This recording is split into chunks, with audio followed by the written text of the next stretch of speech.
They thought sending police would scare an old man into silence.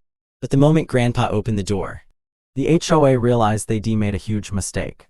The complaint came in late, long after most of the neighborhood lights had gone dark, and that alone made it feel wrong.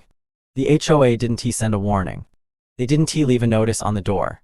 They didn't even attempt a phone call. Instead, they filed an official report claiming Grandpa's house posed an immediate concern to the community.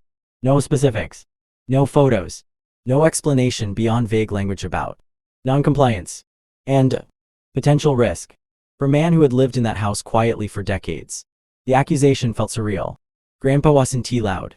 He didn't argue with neighbors. He didn't attend HOA meetings or challenge the board publicly. He mostly kept to himself, waved when people passed, and spent his evenings sitting on the porch, watching the street like he always had. That's what made the complaint so unsettling. Nothing had changed except the HOA's attitude. Earlier that month, Grandpa had refused to sign an updated HOA agreement that included new fees and vague enforcement clauses. He had politely asked for clarification. He had requested documentation. And after that, the tone shifted. Notices became sharper. Emails turned cold. Suddenly, violations appeared out of nowhere: grass too long, trash cans allegedly left out, paint that had supposedly faded overnight. Each claim felt exaggerated. But Grandpa paid no attention, assuming it would pass. He didn't realize the refusal had marked him as a problem. The HOA framed the complaint as urgent, claiming they were concerned for safety. But neighbors who later heard the details couldn't understand what danger Grandpa could possibly pose. There were no broken fences, no abandoned vehicles, no noise complaints, just a quiet house and an old man who didn't bend when pushed. The most disturbing part wasn't the accusation itself, it was the escalation. When a simple letter would have sufficed, the HOA chose authority, pressure, and fear instead. And as that report made its way through official channels, setting events into motion, no one on the block yet realized how badly the HOA had miscalculated. The sound of sirens broke the stillness of the street, sharp and unmistakable, cutting through the quiet like a warning no one was prepared for. Red and blue lights washed over the houses as two police cars slowed and stopped directly in front of Grandpa's place. Curtains shifted. Porch lights flicked on. Phones appeared in darkened windows as neighbors tried to understand why law enforcement was suddenly in a neighborhood where nothing ever happened. Grandpa's house sat silently at the center of it all, its porch light glowing softly, completely at odds with the chaos unfolding outside.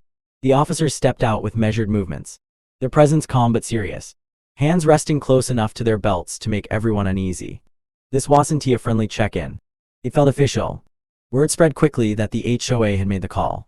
That detail alone made the situation feel heavier. When homeowners associations involved the police, it usually meant fines, threats, or worse. People whispered that the board had finally had enough of Grandpa, though no one could explain why. He wasn't a troublemaker. He barely spoke to anyone beyond polite greetings. But fear doesn't care about logic. It feeds on uncertainty. And uncertainty filled the street as the officers approached the porch. Inside the house, the tension was just as thick. Grandpa's family had been alerted and were frantically calling each other, trying to piece together what could possibly be happening. The idea of police at his door sparked immediate worry. He was old. He lived alone.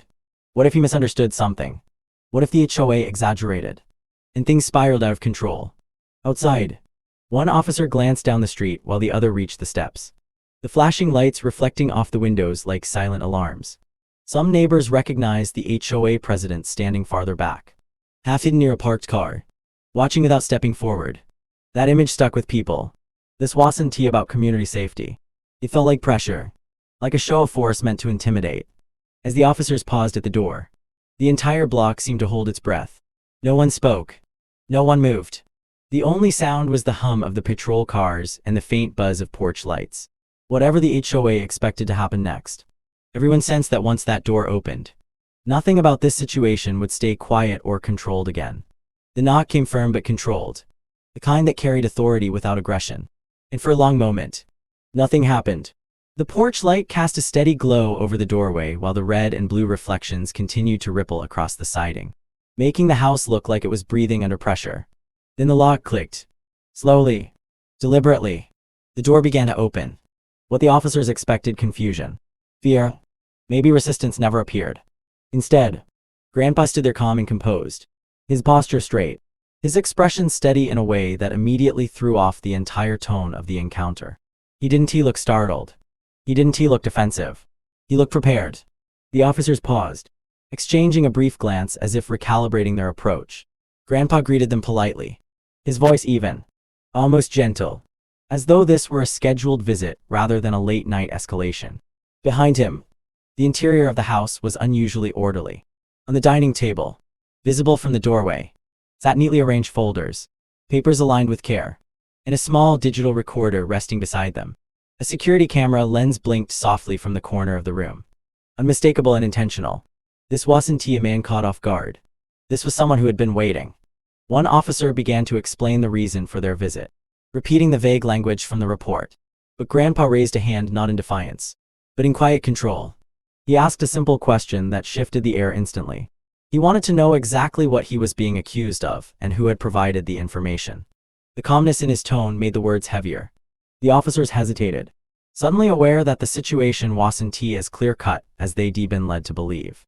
Grandpa then invited them inside, not nervously, but confidently, like someone opening the door on his own terms. As they stepped in, their attention was drawn to the documents laid out in advance dates, times, written correspondence, and printed emails already highlighted. Grandpa explained that he had anticipated this moment.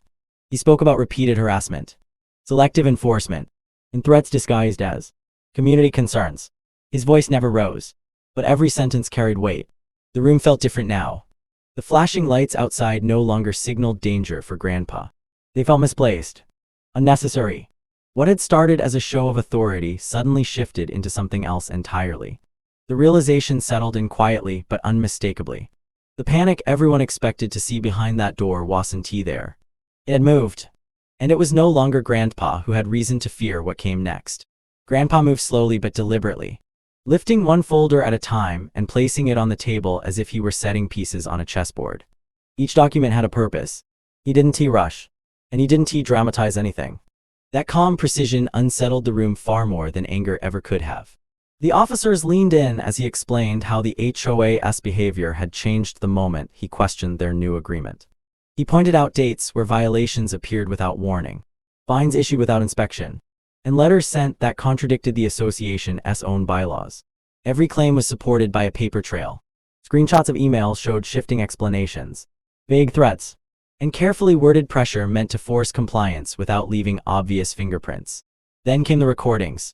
Grandpa explained that after the third unannounced visit from HOA representatives, he began documenting every interaction.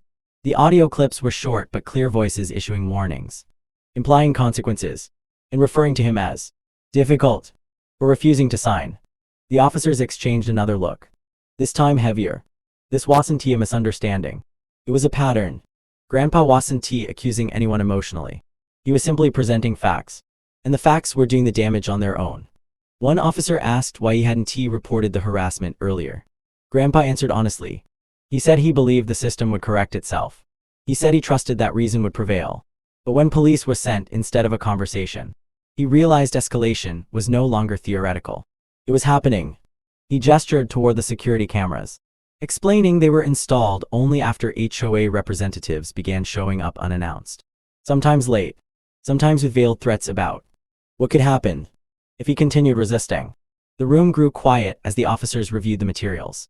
Radios crackled faintly as one stepped aside to consult a supervisor. The shift was undeniable.